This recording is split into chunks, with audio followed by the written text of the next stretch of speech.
And just the O-line, tight ends, running backs, wide receivers, we all did a tremendous job. And, I mean, we just wanted that goal to reach the national championship, and we're going to go ahead and win it. It was readily apparent early that you guys took onus on winning the 50-50 balls. What emphasis was there entering this game to make sure that happened? Every ball that's in the air, go get it. I mean, we got to make these big plays filled emotion. So, I mean, we just going out there and just doing what we're supposed to do. You just said it. You're going to have the opportunity to play for a national championship in New Orleans, Louisiana on January 13th. You're shaking your head. What does that mean? It's crazy, man. I got goosebumps right now just thinking about it. It's just crazy. I've been dreaming about it since I was little. And then watching my brother go to the national championship in New Orleans, I mean, I've been dreaming for it for a long time, and here it comes. So let's go finish the job. Congratulations. Enjoy it, Justin. Some of the records, okay? Burrow, 7 passing touchdowns. This number, 7.5, ties a record set in the history of FBS football regular season or bowl game. Justin Jefferson, 4 receiving touchdowns. That's a college football playoff record. The points scored, a record. Total yards, frankly, could have been a lot more even. That was a record. Burrow's numbers, 7 touchdown passes, ties the record for the most touchdown passes in SEC history. And oh, by the way, the 49 they scored on OU's, the most OU's given up in any half since 1996, when I was sitting in the stadium as a student watching Nebraska's go 73-21 on them. I mean, that was a different team. That was a different team. This one looked about the same as that. That's because of LSU. Which one hurt? Where that one? All right, you know what's crazy? It doesn't even matter. This isn't about Oklahoma. This is about what your alma mater just did to him. He ended with 493 and went into halftime with 407. Yeah. I know. Yeah. And he missed 2 touchdowns. He missed Justin Jefferson on one down here, and he missed him on another one down here. And Justin looked back at him like, dude, hit the pass. I know. I was like, but I got one more note for you here.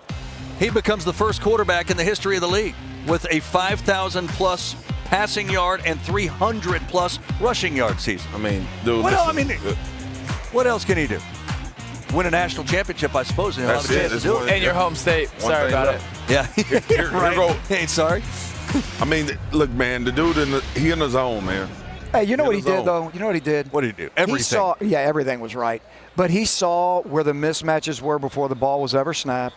He knew exactly who he was going to. He didn't have to look anybody off. He saw a mismatch on the slot, touchdown. He saw a mismatch, or he was reading an RPO, touchdown. He saw a mismatch on the perimeter because they brought a corner blitz, covering a guy with a safety, touchdown. The guy was amazing because he gets it in terms of decision-making. You guys know, Tim, great quarterbacks make great decisions, right?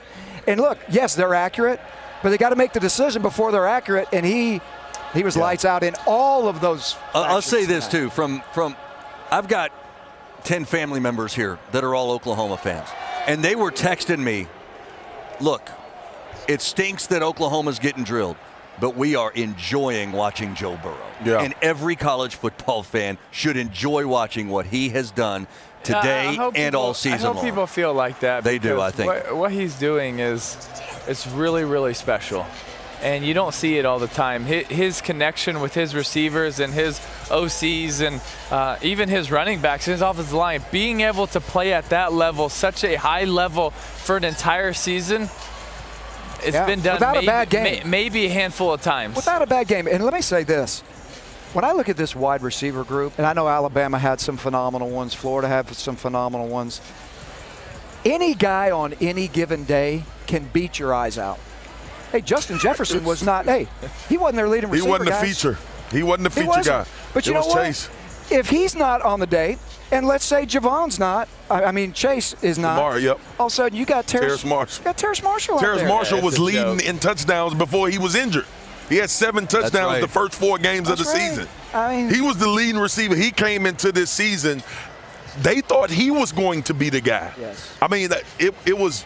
Look, man, I have seen a lot of football in my lifetime, man. I watched this guy when I was playing in the league score 50 touchdowns in one season and run over people and do things. You see special things happen in college football. That's what makes this game so great. But for this to come out of nowhere, guys, 2 years ago, we were sitting here trying to figure out why the hell LSU wouldn't open the offense up. We are not far removed from asking questions about why this team didn't look like this at some point. Yep. Odell Beckham Jr. went to LSU. Jarvis Landry went to LSU. Yeah, you've had guys. Michael Clayton. I mean, it's been dudes that went to LSU that could produce like this, and they refused to move into this trend. Well, they're there now. I mean, They are there now. I mean, I know And it's some former quarterbacks sitting home like, golly. Yeah, I But would've they liked- got to be and looking hey, at this let's too. not- Also, Marcus going, man, they're not can say. Ain't nothing. That dude's rich. That's he the Every dude. guy that's But played the can we- position in The the dude. history of man. And let's not knows forget- it's special. The history of man, I hear you. We're going Man, back. guys. We're getting it in. Yes. This wasn't the offense that Joe Burrow transferred into. He was just in the right place at the perfect time with a lot of talent. Man, Marcus was a big believer in Coach O, and I don't think anybody, even including Marcus, ever saw this, though. This dominance. You know what? We thought that Tua and their offense had a chance to do this. Not this, though. Not before the year started. Well, After Texas, Yeah. maybe a little bit. After Bama, you kind of thought, but Yeah. it's just Well, look, it's incredible. and at some point, we're going to hear from Joe Burrow in a moment. At some point after that, we need to talk about the side of the football that allowed 322 total yards to the team that's coached by the guy who almost everybody will say might be the greatest offensive mind in all of football. But first, Burrow with Laura Rutledge. You're responsible for 8 touchdowns in this game, 7 of them in the first half alone. You dreamed of playing on stages like this. What was it like tonight? Yeah, it was a lot of fun, but this was expected from us. We expected to be here from the jump, and we've worked so hard for this moment. We just got to finish it off. You mentioned finishing it off. You will go now to New Orleans to play for a national championship. You've had your name spelled in the Cajun spelling on your back. You've carried this state on your shoulders. What will this mean to you? This is going to be a lot of fun. We've worked for this for a long time. I know Coach O is ready for it. Our team will be ready for it. All right, thanks. Thank you. Yeah, what a performance he's made. Would you like to talk about the defense a little bit, though? I absolutely would. And I thought they had a great plan. The two things we said they needed to do. They needed to not let Jalen Hurts kill them with his legs. They got that done. Dave Aranda called a great game. Yes, he did. The plays that Oklahoma made were just good players making plays. Had a couple times he sent a corner blitz late in the game, and Jalen picked it up and was able to get out to the edge.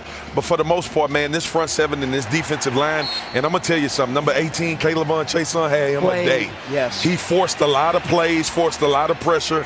He had 2 sacks in this game as well. Rashard Lawrence, Braden Fa'oko, Glenn Logan. These guys played big and physical. And then with Jacob Phillips coming down, and they were in the right place. They played sound football. And you know what else they did very well? They got people on the ground. Yes. And that was like in this day and age in college football, and Lincoln Riley has killed people with this, getting guys in space and letting them make plays. We talked about how effective CeeDee Lamb was when he caught a pass, what he could do with the ball afterwards. Corners tackle well, safeties tackle well. It was a total team effort, and everybody played assignment football. And sometimes that's the best way. You don't have to do anything special. Just be where you're supposed to be, and we'll make What plays. was really impressive and was super lopsided was the ability to tackle for LSU and the ability for LSU to make people miss. Yeah. It was drastic. And you're never going to win a game when you can't tackle in space and they're tackling you one-on-one almost every single time. Yeah. Think about all the times Jalen Hurts got into space. I remember early in the first quarter, made one guy miss, thought, ooh. After that, nothing. Yeah. Yeah, that's And right. that was That's right. huge, especially by the safeties for LSU. He ended up with 57 yards, 43 yards actually on the ground. It hurts. You'll take that all day. Jacob all day. Phillips and Patrick Queen, them 2 middle linebackers, played a hell of a game, Played man. their They butts put a off. great game together today. Much more. And we sat and we let him sit in the pocket all day and throw the ball. So we made some emphasis that was the last thing we was going to do this game. We was going to get after him and force him to make throws. We trusted that we'll let him make plays with his arm rather than his legs, and that was the big thing that we were worried about this game. So getting after him and making him uncomfortable was the point of emphasis. This defense is finally healthy. You're healthy. Grant's healthy. It looks like a different unit to us on the outside. What's the difference between what was a few weeks back and what you're doing right now? I think the key word was healthy. I mean, like I speak about it, when people are healthy, when you got people down, you worry about the confidence of the team. So when you have someone in the backup playing, you kind of worry about their job and your job as well. So you try to do a little extra instead of just mainly your job. So it kind of reverses back to everybody being healthy and everybody knowing the playbook and just have full confidence in all your teammates. When you guys are over there watching your quarterback throw for 7 touchdowns in the first half, how do you react? Bro, you know, it's crazy because we was talking about it on the sidelines. To us, we play with him so much, it's normal. So it's like, man, we see this every day from him. And then the outside was like, whoa, that's amazing, that's amazing. So it's like, that's expected from him, Joey. And the crazy thing is, he don't even make no emphasis on it. He don't try to put nothing extra on it. He don't feel himself or try to boost himself anymore. He's the same way every day, and then we love it about him. You're going to have the opportunity to play for a national championship, young man, in New Orleans, Louisiana on January 13th. Yes, sir. What's that mean? Just the next game. Not going to make it too big, not too small. It's good for the state of Louisiana, but I know Coach O and the team, we're going to preach it the same way. It's the next game. Everything got to be played the same way. From everybody have to put their pads on the same way, tie their shoes. So it's the next game. The only reason it's the big game because it's the next game. Congratulations. Enjoy it. Thank you. Appreciate you. All right, again, 2 sacks. Felt like about 6 or 7, didn't it? I mean, this was a team that did not allow Jalen to get loose running the football, and that was a key. We talked about that a lot yesterday. Yeah. In general, Chiz, as a guy that dials up defenses, and you've done it your whole career, what'd you think? I loved watching what Dave Aranda did because the game plan unfolded really exactly how they played it out, right, or how they wanted it to play out. They stopped the quarterback run game. I mean, Oklahoma rushed for less than 100 yards on the whole day. Okay, so that's number one. So you go into that game and you say, all right, let's make that happen, and let's let Jalen have to beat us with his arm. Well, we all knew. That's a tall order. Yep. Number one, he hadn't got the receivers out there that can challenge these DBs. Number two, what did Chason just say that was great? He said, we weren't, Marcus, we ain't rushing 3. We ain't rushing 3. So I love what Dave Aranda did. Sometimes he rushed 4, sometimes he rushed 5. Very rarely did he need to rush 6, but he did it on occasion. He never let Jalen Hurts set his feet and look for a receiver down the field. He never let him get comfortable. He was always off his mark and off his spot. And look, defensively, you're talking about going into this game, we're talking about how great this offense is, right? And they got a great wide receiver. Jalen Hurts has been great. They virtually, look, I know they scored 28. Don't let that fool you. No, they got smothered today, bottom line. I want Gene to say it. Gene, what makes a good defense? Great tacklers, physicality at the point of attack. We didn't even talk about Rashard Lawrence and gang. We didn't even talk about them. We talked about Chason that can rush the passer. There you go. Everything starts with the Fahokos and the Rashard Lawrences inside that you can't move. They couldn't move them today, and they had a great perimeter plan with the safeties and the quarterback run game. And what I will add to what Gene said, every good defense I've ever played on, we force the issue. We don't play on our heels. And that's what had me so frustrated about what Alex Grinch was doing with this defense. Look, I've been a part of team. I was on the Baltimore Ravens team when Peyton Manning carved us up for 6 touchdowns. But it damn sure wasn't for lack of us trying to get to him. We wasn't going to sit back and say, oh, he having a great day, so let's just try to be careful and not let anybody get behind us. That is not how you approach this type of game, especially when you've watched LSU all season long dial up offense and be able to put people in bad situations. Giving this guy time to throw is the worst thing you could do. With mismatches all over on the perimeter with their DBs. Yeah, I was confused, man. I was disappointed because I have a lot of respect for Alex Grinch. And I believe he's still legit good defensive coordinator. Yeah. I just thought this playing today was timid. I didn't think he let his guys go. Even if we lose, Coach, let us go. And there's probably some impact in not having Ronnie Price. Yeah. Probably some impact in not having Delarious But that should Turner speak to more of you trying to force the issue when you lose one of your better players. And then you have a huge mistake early in the game on a targeting call that kicks out another starter. Totally inexcusable. Right? I mean, it's wasn't even had nothing to do with the play. He hit Clyde Edwards-Helaire. Go run and tackle the quarterback. Yeah, the quarterback's running loose on the perimeter. How about go tackle the guy with the ball? That's exactly right. We like that in football. All right. Yes. And that was, remember, 3rd and 11, I think, scramble that Burrow picked, or 3rd and 10 scramble, Burrow picks up the first down. LSU defense over the last few games. We talked about it.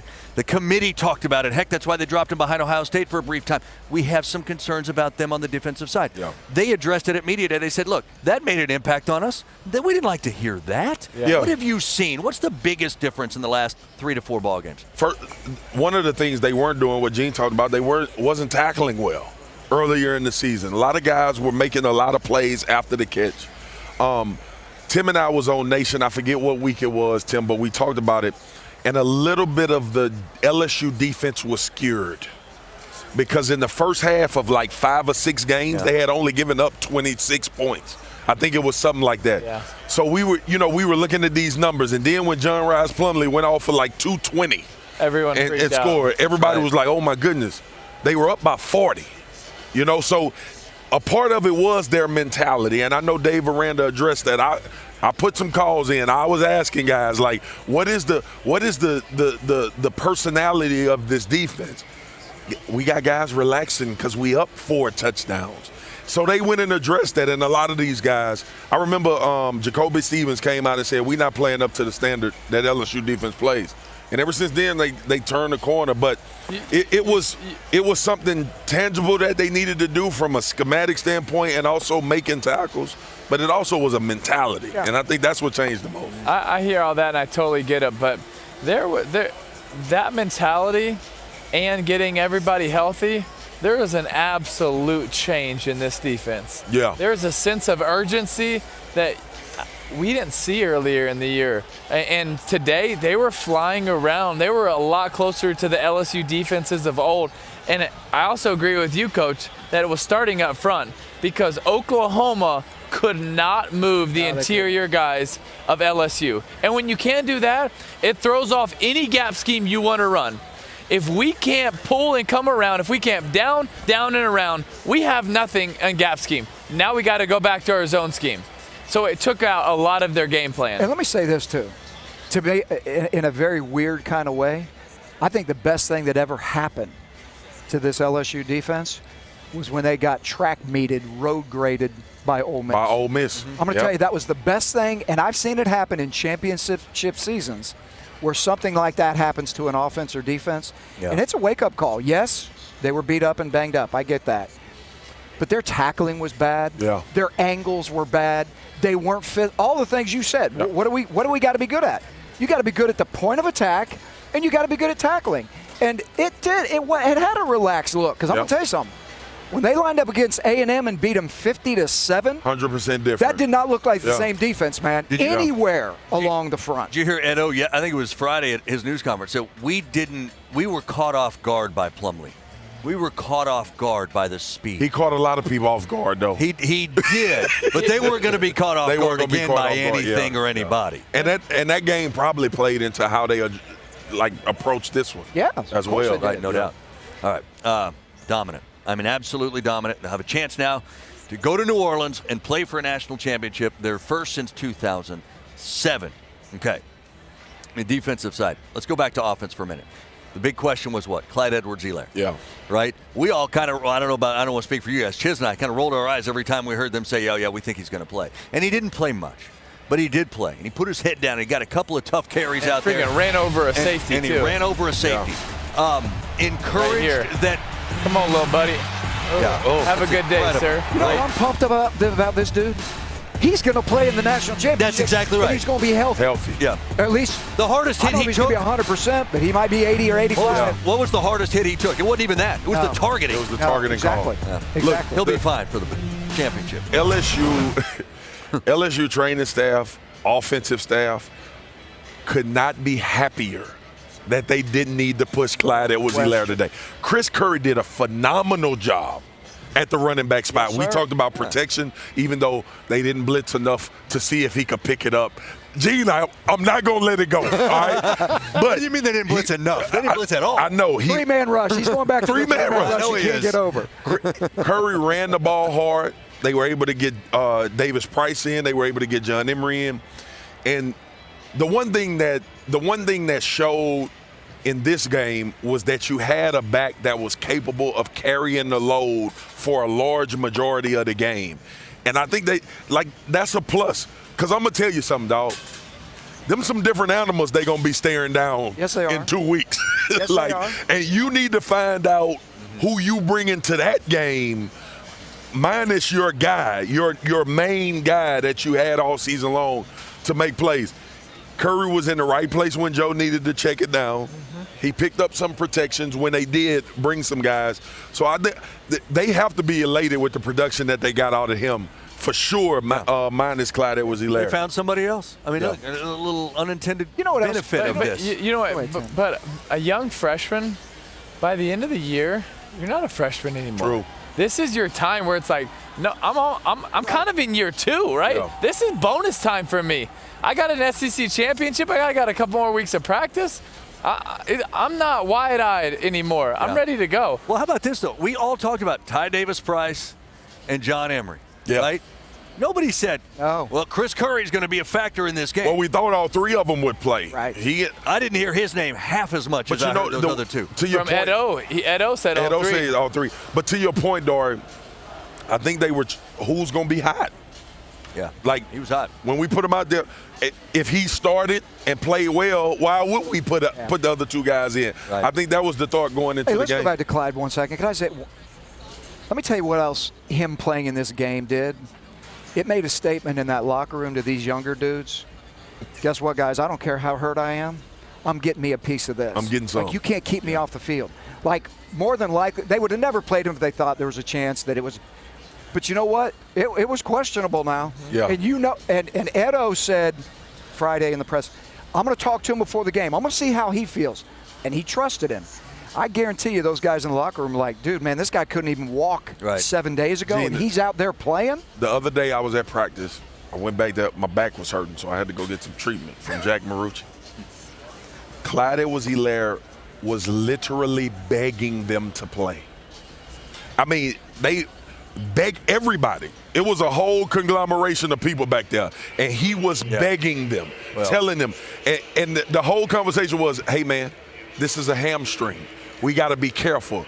Clyde's response was, we got a national title on the line. I got to play. Yeah. So that tells you what this team mentality is. I watched SEC Nation before the game. Yeah. I saw that dude running sprints. Yeah. Pretty sure 22 was going to appear show out. And that was the start of something. That was when we found out kind of, wow, this offense and Joe Burrow, it's different. Yeah. It's real. It's special. And it wasn't just, first quarter, second quarter, when it doesn't really matter. No, 3rd and 17, game on the line. That's where everything changes on that bender route on 3rd and 17. Yeah. Think about this, guys. Yeah. The game, the national championship game, is exponentially tougher than it was. I played in 2 of them. Humble brag. You know what I mean? No, humble brag would have said, I've won 2 of them, which he's done that but too. I've been in 2 of them, and you didn't have to win 2 games. You didn't have to win the playoff game beforehand to get there. So to your point, Tim, of what you're saying, if you go to the regular season, okay, and you do what they did in those 4 teams, let's leave Texas out of it. Because I'll be honest with you today, Georgia could have beat Oklahoma. Yeah. Florida could have beat Auburn. Auburn would have killed Alabama. Alabama. So think about that. Then they won this game, and it was never even a fair fight. Yeah. Now, they go and close this thing out the right way, as you alluded to. If that happens, of course they can be in that argument because you got a Heisman Trophy winner. You got first-round draft picks everywhere. You went through this juggernaut schedule. You did. And you plowed your way through it. You got a 1,000-yard rusher, 2,000-yard receivers, a 5,000-yard passer with 55 touchdowns. And he probably should have threw 10 tonight. The Broyles Award winner. The Broyles Award winner. Right. Coach of the year. That's right. Thorpe. They have Thorpe. Thorpe Award winner. Yeah. I mean, it's impressive, man. Every point. award you can win, they've won it. Yeah. It is a magical season, everything that has happened, and to be able to have the chance to finish it in New Orleans. Yeah. I mean, just think about it. A season starts out, you're kind of like, what? All these things happen? No way. Like, that's like a movie. We far removed from it now.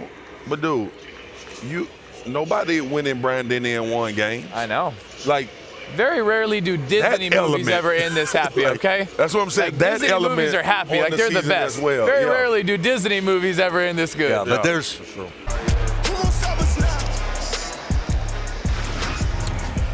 LSU for the 5th time in the BCS/college football playoff era. This will be the 5th time that New Orleans will host the national title game and the 4th straight time LSU's been in it. It's almost unfair. The Tigers captured the 03 and 07 titles and fell to Alabama for the 11 championship there. Now they'll make that drive down I-10 for one more shot at a national championship. Marty Smith with Jamar Chase after the win. Jamar Chase and the LSU offense had an unbelievable night tonight. How do you describe what you guys did offensively tonight, Jamar? I can say we spread the ball around. You know, we had a lot of weapons on this offense, and we showed them tonight. I was just talking to Grant Delpit and asked him how they were reacting on the bench as Joe Burrow's throwing for 7 touchdowns and 400 yards in the first half. Right. He said, I'm just getting used to it right now. What's it like to be on the field when you guys are putting up that kind of offensive explosion? It's incredible. You know, being out there with Joe, you know, he's a Heisman winner, you know, he's doing stuff like that with ease to him. So 7 touchdowns in one and a half is incredible for him. You know, he's saying it's easy to him. Heading to the national championship, young man. What does that mean for the state of Louisiana? It means a lot. I honestly don't know the last time they won one. I might be wrong, maybe 2009, but, you know, we have a chance in 2020. So I hope we have the opportunity to get it done. Congratulations. Enjoy this. Thank you. Thanks, dude. Well, you look, here's the thing. It's going to get tougher. This was an opponent some thought shouldn't be here. They didn't play like a team that should. It's going to get tougher. Ohio State, Clemson. From the start of the Fiesta Bowl, it looks Ohio State's way. I mean, what a start they've had. Yeah. What do we anticipate? Give me the thumbnail sketch here. Well, it's setting up to be a great game. Coach, listen, you want to see equal kind of the players. Something we talked about in this game. Man, Oklahoma don't look like LSU. It don't matter who come out of this game. They going to look like LSU look. And they going to have those type of playmakers, the secondary. You think about all of the things that it takes to have championship pedigree. These are 2 undefeated teams. Right now, I think Clemson is struggling a little bit because they hadn't had the role that Ohio State has. And if anybody is going to go into a national championship with confidence in big games, it'll be LSU. That's the one thing that they will carry into the national championship, probably more so than these 2 teams that they'll have to face, is the fact that they'll harken back to all of the wars that they had to go through and things and games that they had to play in order to go. Ohio State's had some, but not like that. But the other thing I would add to Marcus's point, I agree with that, but the difference maker in big games is quarterback play. Quarterback. Both of those quarterbacks in the Fiesta Bowl, really good to great quarterbacks. Neither one is playing to the same level that Joe Burrow is playing right now. I mean, I'm not trying to take anything away from them. Great players, great careers, and they're going to get even better. They're babies still. They're just not playing the same level Joe is. I think Marcus hit it on the head. You talk about confidence now. Everywhere. It's not just at quarterback. Did you hear when they talked to the defensive players about what they feel like when the offense is on the field? They just sit back and drink Gatorade and go, hey, when they score, get your helmet on because we need to go out there and get a 3 and out. And that's the way they're playing. You got a healthy defense and you got an offense that is prolific. What do we got? Hang on. I got another reason for this in addition to LSU. I got a text earlier today from a certain Mrs. Jonna Chiswick. And you know what she said? Gene told me specifically not to tell you, but today is his birthday. What? He doesn't want anybody to know. Coach. And oh, by the way, he didn't let me come to Atlanta with him. Boom. So we're going to get Happy birthday! I am taking money. I'm taking checks. I'm collecting anything. And you can't hide money. congratulations. Didn't you say it, Sam? That's right. You can't hide money. And congratulations to LSU.